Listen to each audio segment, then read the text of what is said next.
Rêveberiya navenda Raman ya Lêkolîn û Şêwirdaryan li Stenbolê bo vekirina navenda xwe rêwresmek li darxist. Di vê rêwresmê de li gel pêşkêşkirina danasîna projeya navendê gelek siyasetmedar, akademisyen û çavdêrên siyasiyên Kurd, Arab û Tirk jî beşdarî kirin. Navenda Lêkolînê ku serpereştiya wê Kurdên akademisyen yên ji Rojava û Başûrê Kurdistanê dikin, dixwazin duwarê aborî, siyasî û civakî de rêya giştiya cîhanê ji her çar parçeyên Kurdistanê bi awayekî akademîk agadar bikin û bibin wek pirekê di navbêhna Kurdan û cîhanê de.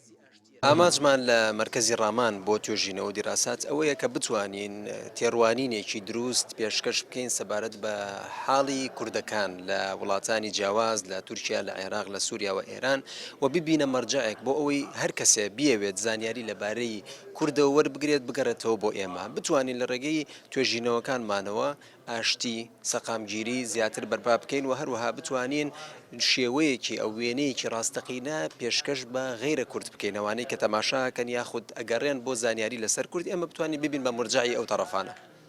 Damezrênerên havenda Raman ya Vekolîn û Şêwirdariyan jî dizanîn ew dixwazin hemû bîr û boçûnên jev cuda dibin xebatên zanistiyên navendê de kom bikin û çi problemên herêmê ên rojhilata navîn bi taybet ji yên Kurdan hebin wan bidin nîqaş kirin û çareseriyan hilberînin bi şêweyekî akademîk.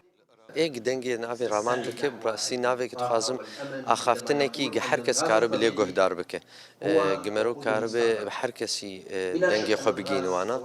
گمەرۆ کارە بە gelek نەری نابینی جەم هەف یعنی ئارمانجا ڕامان ئەڤایە یەکاوینی سەرەکەی Navenda Raman ya Lêkolîn û Şêwirdariyan ku bi mebesta gotûbêjkirina kêşeyên civakên gelên rojhilata navîn wekî navendeke dan û stendinê hatiye damezrandin di roja xwe ya yekemîn de bi sernavên girêka tevgera siyasî ya Konseya Niştimanî ya Kurdên Sûriyê û dibin banê hevkêşeyên herêmî û xociyî de. Gaza siruştiya Herêma Kurdistanê jî panelek birêve bir. Her wiha navenda Ramanê di heman demê de kêşe û dahatuya penaber û gelên li Sûrî jî çend sernavên giringin ku ji aliyê wê ve berdewamê bêne vekolandin û bi rêbazên çareseriyê bi şêweyekî zanistî bide gotûbêjkirin. Azad Altun,